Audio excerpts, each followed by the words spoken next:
अज्ञानतिमिरान्धस्य ज्ञानाञ्जनशलाकया चक्षुरुन्मीलितं येन तस्मै श्रीगुरवे नमः। अखण्डमण्डलाकारं व्याप्तं येन चराचरं तत्पदं दर्शितं येन तस्मै श्रीगुरवे नमः। गुरुब्रह्मा गुरुविष्णुगुरुदेवो महेश्वर गुरुसाक्षात् परब्रह्म तस्मै श्रीगुरवे नमः। So one of my sources for the understanding Hastamalakeeyam is Nuchur Swami. Okay. And he's written a nice small book, Hastamalakeeyam. He calls it the Song of Silence. The Song of Silence. Okay. It's a nice little book. If you find it somewhere, buy it. It's just that much. It was just 14 verses. And he's given a brief summary of each verse. And Gayatri has helped pick the verses and put it into the document that I have sent you, right? So Gayatri has been really helpful in trying to put the word meaning, etc. So the thing with Hastamalakeeyam is if you go generally, you'll not see too many acharyas speak about it, because as I said, it is one of the lesser known works, and it is extremely I want to use the word profound, but I also want to use the word Upanishadic in nature, right? And it is pure experience. Actually, there are some works which are of this nature. There is a Ashtavakra Gita. I don't know if you've heard of that. There is an Ashtavakra Gita. There is a Ribhu Gita. Then there is a Uddhava Gita or Hamsa Gita. Then this is called as Hastamalaka Gita. So some of these Gitas are far more profound than Bhagavad Gita actually.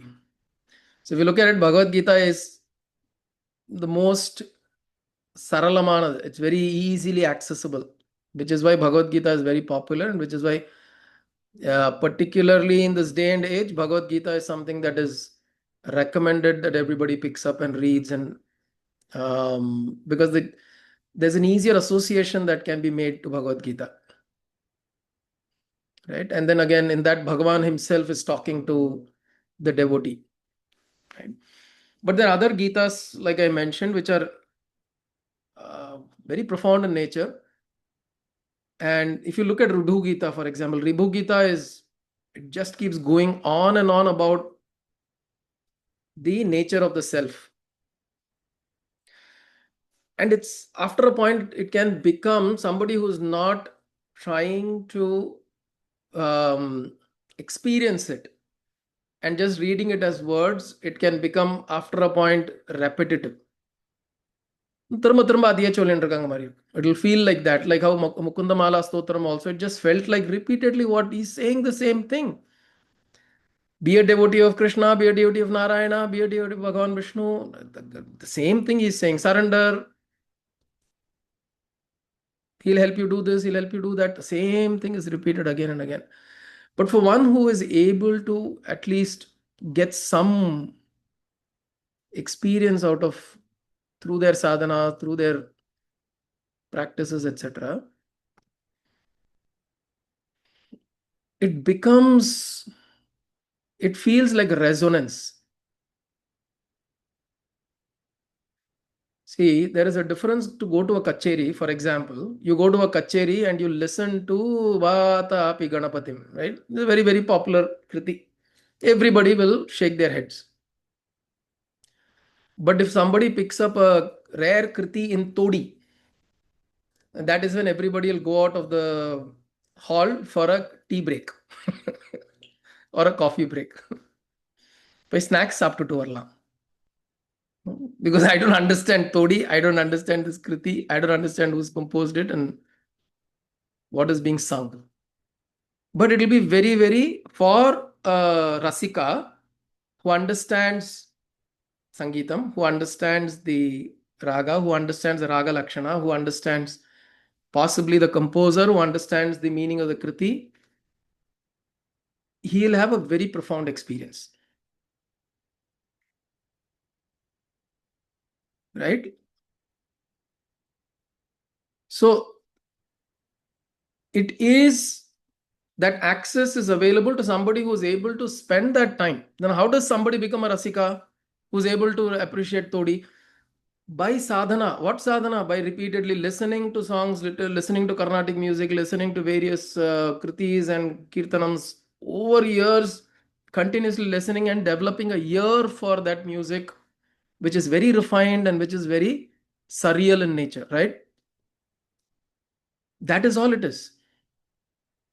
By repeatedly studying swadhyaya, sadhana, sankalpa, putting that sankalpa and repeatedly doing, we develop that joy of listening to this.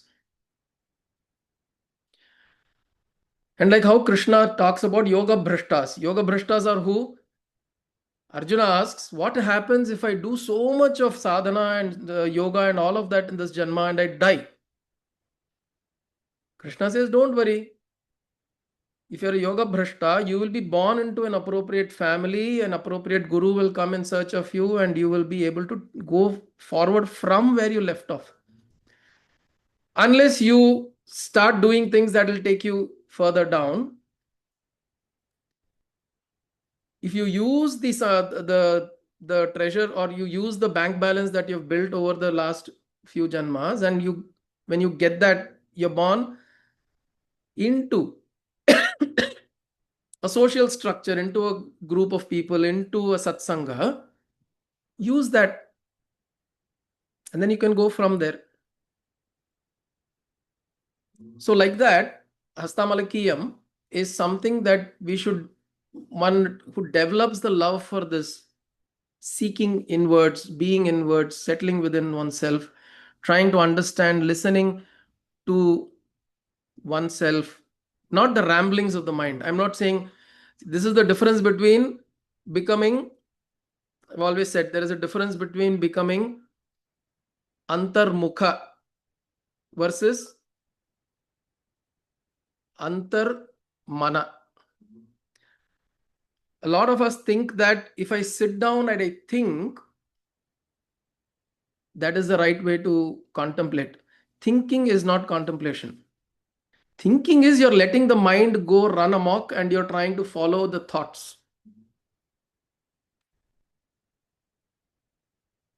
It'll take you astray. Antarmukha is you turn yourself inwards and observe yourself. Observe what's happening inside.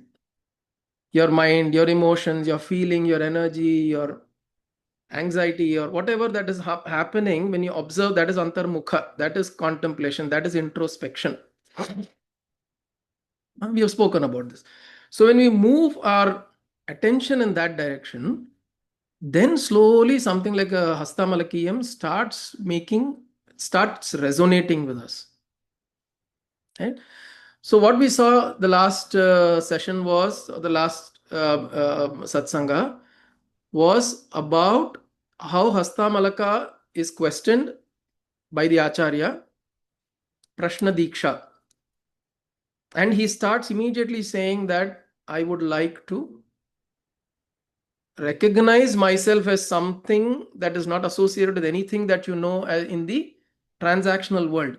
Please do not judge me with what is there in the transactional world. See, this is what Hastamalaka is starting off saying, na manushyo na cha deva yakshau. I am not Manushya, I am not Deva, I am not Yaksha, I am not Brahmachari, I am not Grihi, I am not Vanaprastha, I am not Sannyasi, I am not Kshatriya, I am not Brahmana, I am not Vaishya, I am not Shudra. None of this. None of these things that you would want to identify an individual with, I am none of that. I went to Tirupati with my father once, and there is this Seva Kalam in the morning. It's called Satmurai, which means at 4 o'clock, 4:30, Jiyar Sevai. With Jiyar, if you are a Iyengar, Brahmin, and had your Samashrayanam, this process of Samashrayanam, you can go along with the Jiyar and a few of his close aids. They will open the door. You can go. But for that, you have to remove, either if you keep a mustache, you have to keep the beard. So the whole works. And if you don't keep, you have to remove the hair above the ears. Right? So I was young. My father, brothers, and we all went. We went to the neighboring saloon, and before the morning shower, we took off all of this. In the kirda, the sideburns, we take off the sideburns till here. And I was young, so beard wasn't growing, but something like a mustache was growing on my face. Okay. The kambli puchin cholwa. It's like a small worm that is growing on your above your lips. So I didn't notice this because I was not in the habit of shaving at that time. So I didn't notice this.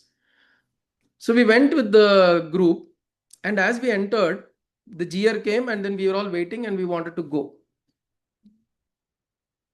And then when we went in, suddenly there's one guy who's supposed to monitor who are all going, and indeed they're Brahmins. So we had to, the punal, the sacred thread should be seen, and we should not have anything on the upper part of the body, and we should have a namam and all of that. So I had all of that, but then a little bit of mustache was seen. And immediately I was caught hold, and the guy said, "Nee Brahmanana, nagantapo abdintar." Sorry, a Brahmin, you are having mustache like this. Eventually, he shoved me away. So I didn't get to go. That round, I didn't get to go. Subsequently, I went. But this is the identification. This is the mudra. This is the chinha. And here's a boy who's saying that I don't want to be identified with any of this. Right? Don't identify me with all of this, because all of these identifications lead you, and he has probably through his previous lifetimes, he's seen it leads you to sorrow. It leads you to a place where it will lead you to further indulgence, further attachment. Right? So he says, I am none of this. And then from there, the whole flow begins for Hastamalaka. The third verse, he's saying, Nimittam manaschakshuradi pravruttau nirastakhilopadhi akashakalpaha ravirloka cheshta nimittam yathayah sanityopalabdhi swarupoham. From this verse onwards, up until the 13th or the 14th, 13th verse, he will continue to say, Sa nitya upalabdhi swarupo aham atma. Saha nitya upalabdhi swarupa aham atma.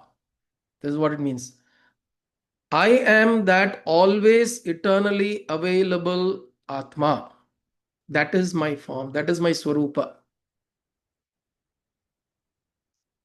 Nitya upalabdhi. Always available. You don't experience your absence ever. Right? Even if you go into deep sleep, you may not have the memory of sleeping, but you would have the memory of going in. When you wake up, you know it is me. Has it ever happened to you that you go into deep sleep or you go into sleep, and when you wake up, you think you're your father, your mother, or your friend or something like that? That never happens, right? You always wake up and you know it was you. You know you went into sleep, you know you are the one waking up. So you have never experienced absence. Even if you are in an unconscious state, even if you are given anesthesia and you are operated, somebody will come and tell, it was 14 hours you were in anesthesia. It was 20 hours you were in anesthesia. 5 days you were not conscious. But as an individual, you will not experience the loss of you, the lack of you. You will never experience that.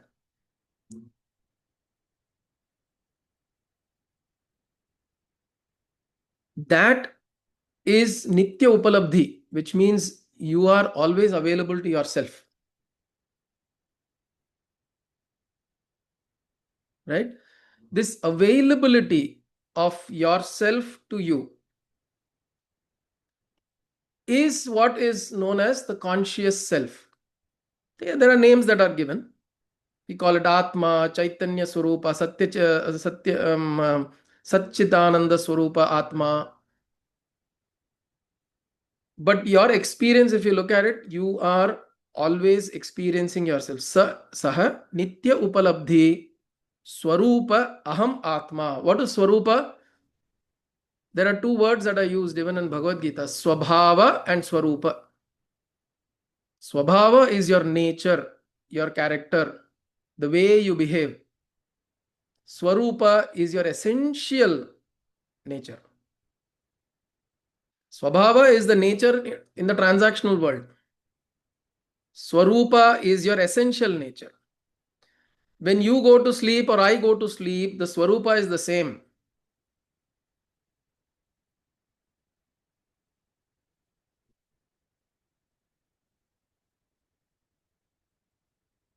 Those who have small kids at home, naughty kids particularly, if you go to somebody's house and you tell this little child is sleeping and you go and try and say, let me go wake up the child, the mother will run in terror. She's saying, please don't wake up. தூங்குற வரைக்கும் நிம்மதியா இருக்கு.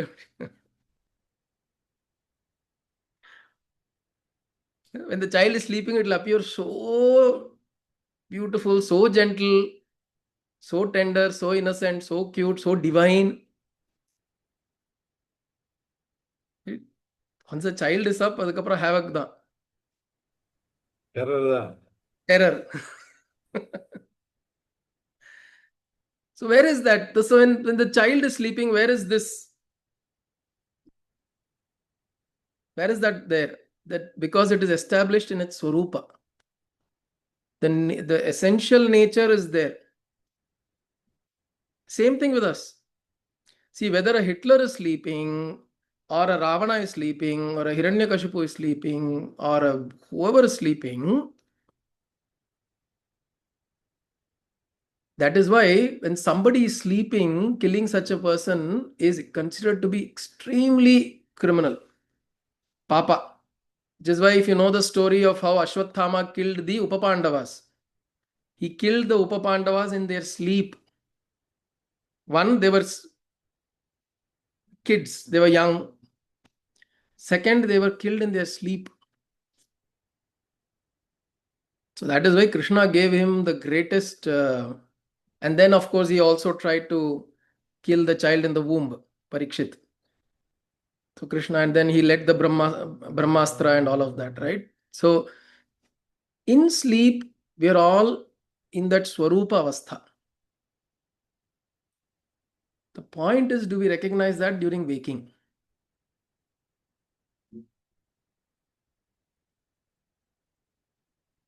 Like Gurudev Paramahamsa Yogananda says, everybody is God when they are sleeping. The problem starts when they wake up. So he is saying, Saha Nitya Upalabdhi Swarupa Aham Atma. I am that Atma that is ever available to me, ever available, not to me. It is ever available and it is my essential nature. Aham, Swarupa Aham Atma. It's called the Atma. And that is what I am. So in the 13 verses, he is going to continuously repeat that. As though if Adi Shankar has any doubt, he is re-emphasizing, saying, no, I am none of what anybody wants to think about me. I am that Swarupa Atma. I am that Atma in the most essential form. And it is not that I'm just saying it. See, if somebody, Hastamalakeeyam would have gone to some 133 Vedanta classes and then he comes and talks, maybe he'll wonder, okay, you're probably repeating what your guru is saying. But this 8-year-old boy has not attended anything, is not gone to anyone.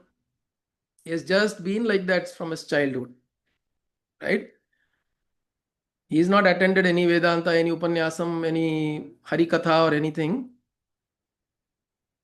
So this is his inner experience. And what he's saying, third verse, Nimittam Manaschakshuradi Pravrittau Nirastakhilopadhi Akasha Kalpaha. So he's saying the mind, manaha, chakshuhu, adi. Manas, so these are the various organs of perception: the eyes, ears, nose, skin, taste, or tongue. These are organs of perception through which knowledge enters us. And manas is the sixth organ. Manaha, chakshu, adi are nimittam.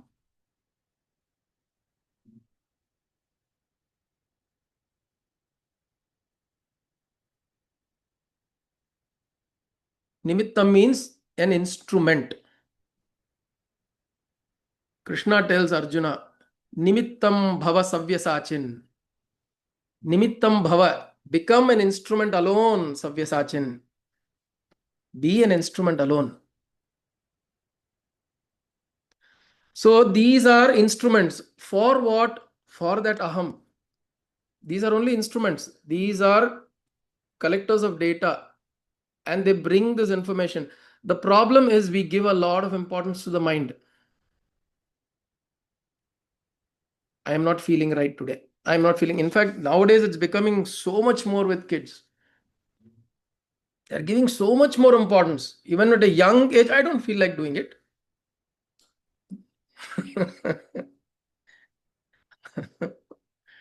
I don't remember telling that to my mother ever. Of course, when I was young, Amma.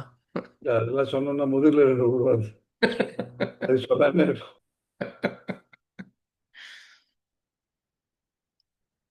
So that the importance that we used to give to things that need to be done, the must done activities, the discipline, the rigor, all of that reduces when you start giving your mind a lot of importance. Right now I'm not feeling like doing it. Right now I don't feel this, I don't feel that. Because we don't recognize the mind is just an instrument. We think the mind, what the mind feels right now is what I should be feeling. And மனம் போன போக்கிலே மனுஷன் போகலாமா, என்ன பாட்டு, something like that, Kannadasan பாட்டு. மனம் போன போக்கிலே கால் போகலாமா, மனிதன் போகலாமா, கால் போன போக்கிலே மனிதன் போகலாமா, மனிதன் போகலாமா. So the idea is, he's asking a question. Why is somebody, Kannadasan, asking that question? He's asking a question: is it okay to just continue following your mind? Mind leads you into something.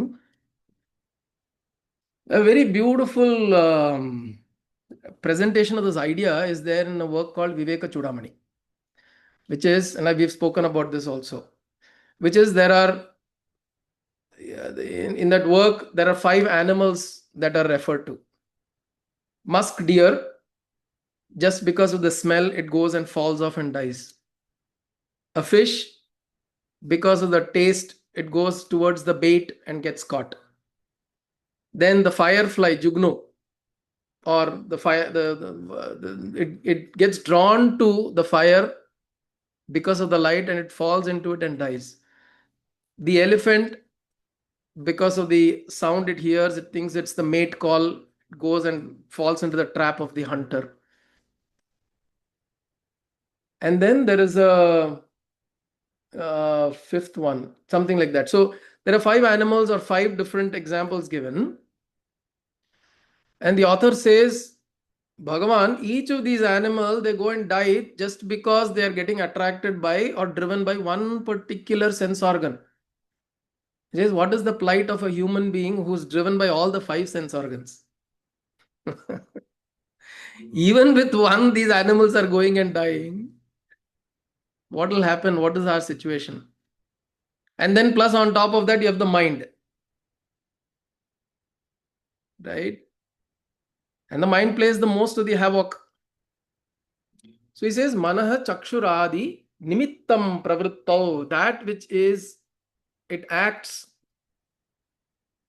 through the manaha and the 5 organs of perception.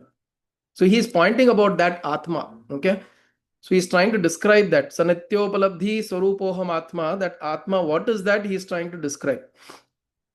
It is something that makes the mind and the sense organs operate. Nimittam, as an instrument. It uses these as an instrument to operate. Nirasta akhila upadhihi akasha kalpaha. This is as though it is like an akasham. It is completely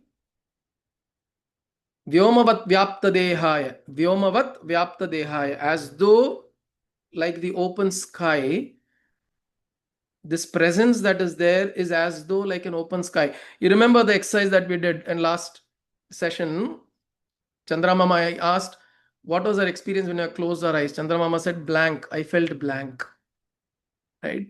When you're trying to think about yourself, you actually close your eyes and think about yourself, you experience a blankness. And that is the experience of space. That is the experience of space, complete blankness and the vistaramana or experience. That is all you'll experience. A lot of times, if you not let the mind come in your way, if you don't let the mind come and play in your way, you sit and observe, you will experience an expanse. And that's why people, when they do these guided meditations, they will say that, okay, imagine you're flying up in the sky, you're open, it's an open garden, open field, and all of that. So, that openness, that vastness, you're standing in front of an ocean, you're looking at the waves, that vastness and openness and expanse is what is always related to when we try to do any form of disengagement with the form. Whenever we want to disengage from this form, we try to associate with ourselves or with an expanse, which is like space.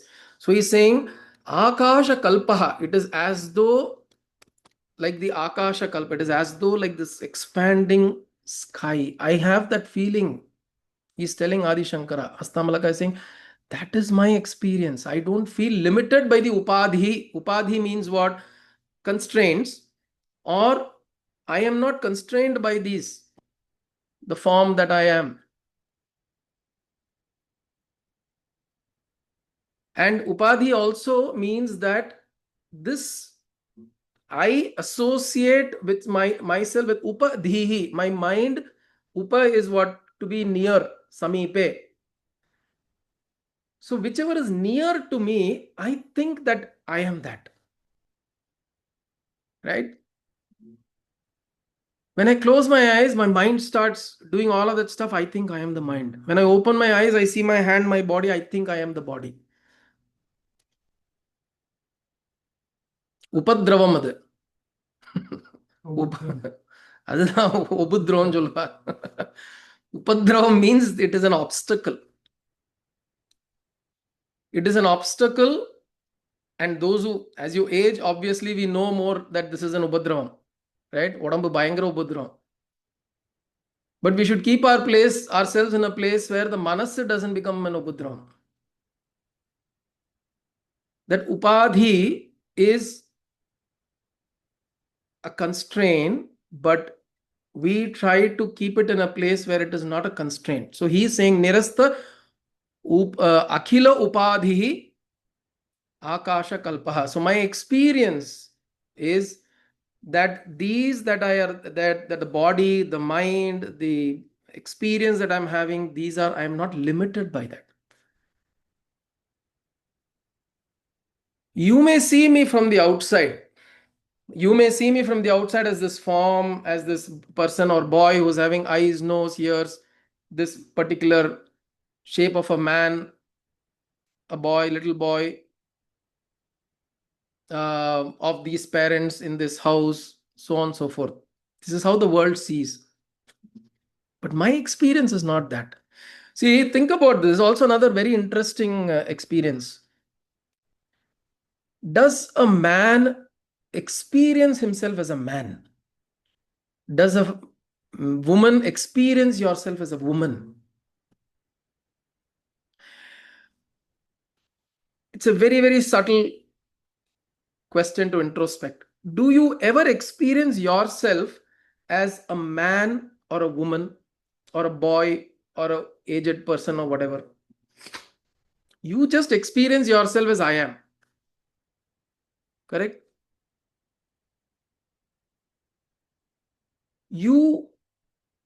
What is the definition of a man for a man? If I'm a man, what is the definition of man? When somebody is from the outside looking and telling me you're a man, there are traits that you're defining, that the person has this bodily structure, this thing, this is how he looks, talks, speaks, moves, hence this person is a man. This is a definition. You look at a child, a small child. Do you think a small child knows the difference between a man and a woman? We teach the child, right? That is the upadhi. The upadhi that we superimpose on somebody and on ourselves. This is called adhyasa dosha. Adhyasa dosha means superimposition. We continuously superimpose some upadhi onto something because our mind looks for definition. For example, does a tree think it is a tree? இப்போ you go and tell எரும மாடு சரியான எரும மாடுன்னு அப்படின்னு தான் இருக்கும் அது. என்ன எரும மாடுன்னு சொல்லிட்டியா அப்படின்னு, it will not get angry with you, right? Because it doesn't know what eruma. See, for us, we are giving a definition of what எரும மாடு is. And by the way, எரும மாடு is buffalo, right? So when you go and scold somebody that you are like a buffalo, or sorry, look at a buffalo and say you're a buffalo, it's not going to feel anything.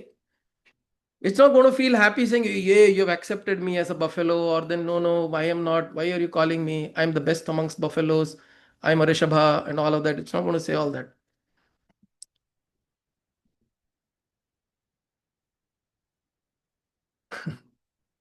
Peryava once talking about the next birth says, Dayalu and Somberi will be reborn as buffalo. So, what is the experience of a buffalo? See, these are important questions to ourselves. These are what something like a Hastamalakeeyam or any Upanishad does. It makes you sit and contemplate upon these questions. Of course, we're not rejecting the fact that you are not this body. What do you mean? I'm experiencing this body. Yes, of course, you are experiencing the body. But are you defined by this body? When somebody dies, what is it that died? The same person was walking about and suddenly he falls and is dead. By the way, remind me, let's just do 3 times Triambakam when we close the Air India, unfortunate Air India crash. நினைச்சேன் குருஜி, நான் message பண்ணலாம் அப்புறம் சரி. Yeah. So we'll before close, we'll do 3 times Triambakam or a short prayer for. So when someone dies, what is it that is dying there? And you've heard of this phrase, right? A person suddenly becomes a body. Think about it. If those who have seen enough deaths in their lifetimes, I tell Kalpaka has seen many. And I tell her, actually, in many ways, you're getting trained. If you see a lot of deaths or hear a lot of deaths, my wife Kavita is also, from very young, has such experiences of seeing and hearing. It gives you a sense of impermanence, right? There's nothing that is permanent. Anything, anyone, anyhow can just drop. And B, what is it that is dropping? The personality. The personality drops. The person doesn't drop. Because something is left, something is gone. Hence, this body dropped. Right? The person was sitting there talking, laughing, and suddenly he did a sneeze and gone. When a sneeze came, not just the saliva came out, his life also went out. Right? I have heard such cases. One sneeze and the person's life leaves out the body, and suddenly that body drops.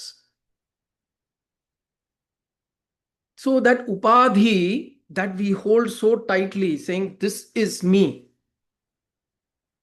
that we are trying to loosen a bit. This is me, agree, but I am not only defined by this. I need to take care of this. I don't go and bang myself on the wall, or I don't go and kick myself into the on a rock, right? I'm not trying to mutilate this thing, saying that it's not me. We're not doing extreme things, or we're not trying to do like aghoris, where they're trying to remove all kinds of sensation on the body, right? We're trying to use the vichara marga, which means by thinking, by contemplating, by meditating. We're trying to loosen up this. Even with surrender, when you do prapatti with Bhagavan, what are you doing? You're trying to loosen up this very, very tight association with this upadhi, with this body and mind. So he's saying, Nirasta Akhila Upadhihi Akasha Kalpaha. When this strong association with this body and mind drops, you feel like the Akasha. If this is not liberation, what is liberation? Right? That is all. We don't have to think of some Shiva Loka, Narayana Loka, Goloka, this Loka, that Loka, and all. Here, right now, I'm able to loosen myself, release that strong association with the form and the constraints that I carry. There is a sense of there is a sense of liberation, right, that expands. Ravir Loka Cheshta Nimittam Yathayah. As how the sun, the Surya Narayana, or the sun, is the cause for all actions in this world. Loka Cheshta Nimittam. Loka Cheshta means all the actions or functions that happen in this loka. How Ravi is Surya. Ravir Loka Cheshta Nimittam Yathayah. In that way,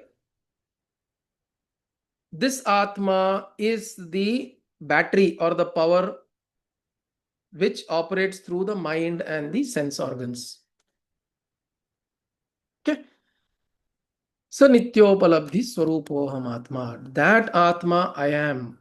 I am that expanse. I am Akasha Kalpaha. And once in a while, it is good to remind ourselves. Once in a while, it is good to sit in that, just contemplating, saying that I am this expanse. And you're not lying to yourself. Remember, it is not like the management gurus will say, go look into the mirror and say, I am great today. I am wonderful. I am feeling excited. You'll do all that. You're going to show all the anger to your wife, your kids, and all that.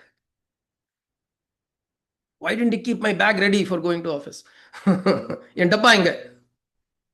you go to the mirror. I'm great. I'm super. I'm excited. This is all very superficial kind of. You're just trying to excite yourself. We are not doing that. We are telling the truth. Sanityopalabdhi Swarupo Hamatma. This is the truth. You are trying to reiterate to yourself that I am this truth. I am this expanse. I am this Akasha Kalpaha. Right? And then in the fourth verse, he says, Yam Agni Ushna Vat Nitya Bodha Swarupam Manaschakshuradinya Bodhatmakani Pravartanta Ashritya Nishkampamekam Sanityopalabdhi Swarupo Hamatma. In the way how Yam Agni Ushnavat Nitya Bodha Swarupam, how Agni and Ushna are together. If you see fire, there is heat. And if there is heat, there is Agni Tattva there. You may not see fire, but this Agni Tattva is there.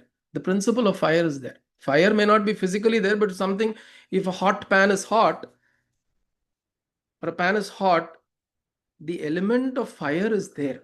Principle of fire is there. So in that way, heat and fire cannot be separated. He says, Manaschakshuradinya adi Manaschaksuradini Bodhatmakani. You cannot separate the Nitya Bodha Swarupam. The Bodha and the Swarupa cannot be differentiated. Which means that which is consciousness is also awareness. is also knowledge, understanding.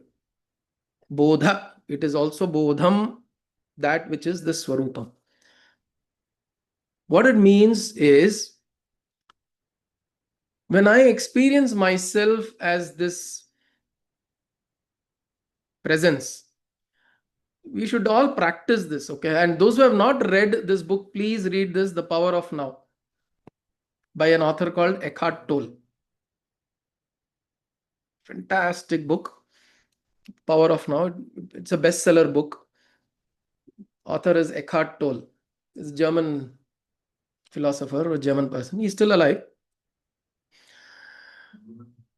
The practice of presence needs to be, we should start slowly, we should begin to do that as a very, very active, aware process, which is, I sit whenever anything can be happening, right? There is, you're in the midst of tension, you're midst of some anxiety, something happening. Just sit, release your breath, release your breath actively, and just observe yourself as presence. Because when you do that, the mind will slowly start, will slowly stop the anxiety activity. Because you are not feeding into the mind is anxious about something, not feeding, just breathing out everything, and then you're suddenly just observing your presence, just your presence. And when your presence is there like that, just like that, there is a settling that happens, right? And when that settling happens, then what you understand there is a swarupa, which is your essential nature, and there is understanding, bodha. Bodha means understanding. What is this understanding? The understanding of that I am this person. I am not the personality. I'm differentiating two words, okay? Person and personality. Or rather, let's keep person and personality together. We should keep presence and person. Slightly a little more deeper. So I'm saying I am the presence, not the person. Because person comes with personality, right? I am this, I am that, I am so and so, whatever. That definition all comes up. But when there is presence, there is just presence. What kind of presence is it? Just a presence, just present. A tree is present, a dog is present, a cow is present, a friend is present, a mother is present, father is present, I am present. Present. It's presence. This presence is what, that understanding that I am this presence is that understanding, or that bodha, or that wisdom, or that knowledge goes along with this presence. So, which means awareness and consciousness go together. Sat Chit. And what is the result is Ananda. That is why the word Sat Chit Ananda. Sat is the presence. Chit is the recognition of the Sat, the awareness. Ananda is the outcome. So he says, Yam Agni Ushnavat Nityabodha Swarupam. As in the same way how Agni and Ushna are tied together. You can't pull one from the other. In the same way, the Bodha of the Swarupa cannot be separated. The moment you recognize, you pay attention.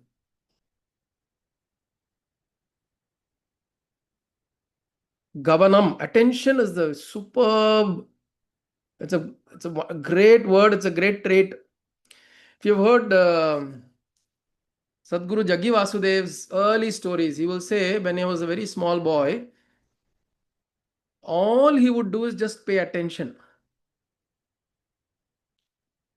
If you get a leaf, you'll just continue to look at the leaf. He sees a small ant, he just continues to look at that small ant.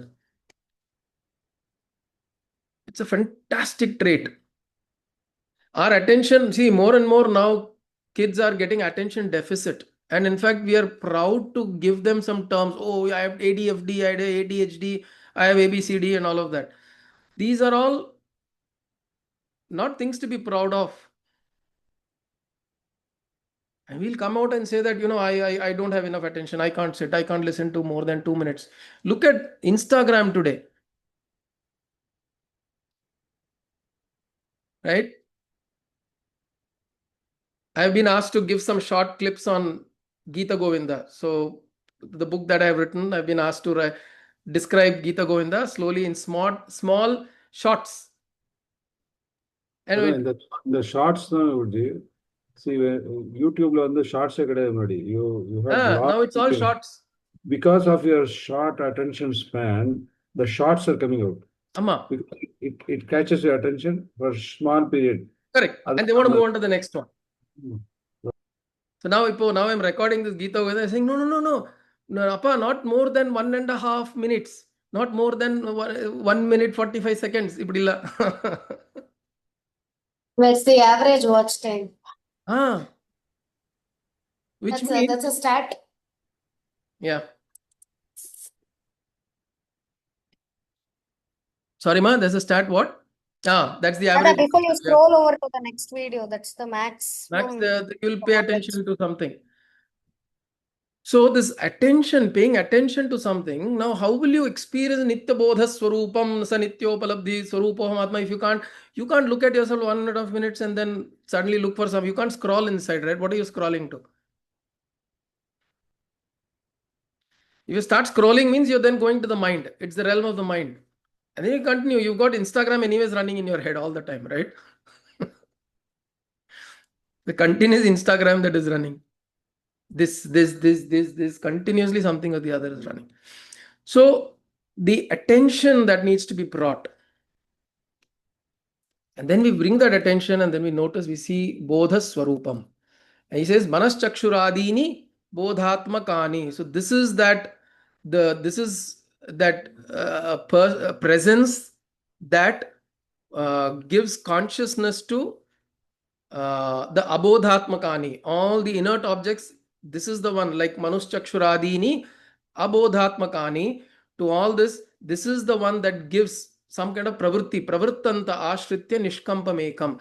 This is the one that gives power to all of these, your mind, your sense organs, and in itself it is nishkampam ekam. It does not move, it does not, chalanam kadayadu is the term that is used, right? Not arunachalam, achalam, himachalam. The mountains are called achalam because they don't move. So that achalam is nishkampam. There is no movement in this. Nishkampam ekam. There is only one. Do you experience yourself as multiple people? Of course, schizophrenic. If you're people suffer from this schizophrenia, right? You imagine yourself to be multiple people and all that. But when you are experiencing yourself as one person, you are that one person only. Correct? Multiple personality disorders. But then at that time, you're only one. Although it's like saying you do multitasking, at a point in time, you only do one task. You just do task switching rapidly. That is multitasking. But in the same way, when you're experiencing yourself as this presence, at a given point in time, this is what it is. This is what you are. Now, even if somebody has got some kind of schizophrenia, when he's going to experience himself as this presence, in each of the characters he will experience himself as the same presence only. It is ekam. So all of these are a matter of how do we pay attention. Continue to pay attention to this within ourselves. Then these words will start making joyful meaning. Otherwise, it is like, oh, everybody is saying the same thing. What is there? Of course, everybody is saying the same thing because the experience is the same. How different can it be? People will say different words, different ways of different kind of poetry, prose, whatever. But eventually, it is the same thing. Like I said, when everybody is in deep sleep, they are exactly the same.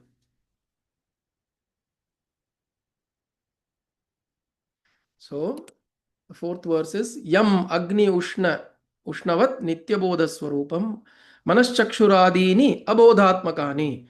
Pravartanta ashritya nishkampamekam. That which is ashritya, which means these things are changing. Your manas changes, your sense organs changes, your intellect changes, your body changes. But what is the base? Ashritya. What is it? Taking refuge in Manaschakshuradi pravartanta ashritya nishkampamekam. There is something that is unchanging. These things take refuge in that unchanging. Only when you recognize that there is something that is unchanging. See, the change always happens on a basis of something that is unchanging. Correct? If you're walking on the road, you are walking on the road, you are changing. Road is not changing, road is there. Then you're moving. Right? Because there are travelators today. Travelators also move, you also move. Theory of relativity. Correct. So that movement is always in relation to something that is still. Right? So even if the travelator moves, the ground underneath is still. The ground underneath the travelator is not moving. Everything cannot just move. Everything moves, there must be some substratum. And that he is saying Nishkampamekam, and that he is saying that recognition of your presence is that one thing which makes everything move, and everything else moves because this one thing is present. This one presence is there. So we're bringing that attention to that one presence. So these are the two verses today. Nimittam manuschakshuradi pravruttau nirastakilopadhi akashakalpaha ravirlokacheshta nimittam yathayah sanityopalabdhi swarupohamatma yam agni ushnavat nityabodha swarupam manaschakshuradi abodhatmakani pravartanta ashritya nishkampamekam sanityopalabdhi swarupohamatma. This reference of Surya, Ravihi, starts here, and he will make reference of the Surya in multiple other verses. He'll continue to make that to present different ideas. Okay. Om. Triambakam. Thanks, Ma. 3 times Triambakam, we'll just chant. Think about all those people who have suffered and the families who have stayed back to, that experiencing this grief today. Let us just deeply send our prayers to those families. Let this prayer help them to heal. Yeah. There was a small forward that என்ன ஆசைகளோட போனாலோ என்ன ஒரு சின்ன small misunderstandings or whatever, life is too short அப்படின்றது. Yeah, absolutely. Om Trayambakam yajamahe sugandhim pushtivardhanam urvarukamiva bandhanan mrityormukshiyamamritat. Om Hrim Namah Shivaya. Om Trayambakam yajamahe sugandhim pushtivardhanam urvarukamiva bandhanan mrityormukshiyamamritat. Om Hrim Namah Shivaya. Om Trayambakam yajamahe sugandhim pushtivardhanam urvarukamiva bandhanan mrityormukshiyamamritat. Om Hrim Namah Shivaya. Om कायेन वाचा मनसेन्द्रियैर्वा बुद्ध्यात्मना वा प्रकृते स्वभावात् करोमि यत् सकलं परस्मै नारायणायेति समर्पयामि सदाशिवायेति समर्पयामि जगदम्बिकेति समर्पयामि सद्गुरुनाथायेति समर्पयामि हरि ओं तत्सद्गुरुभ्यो नमः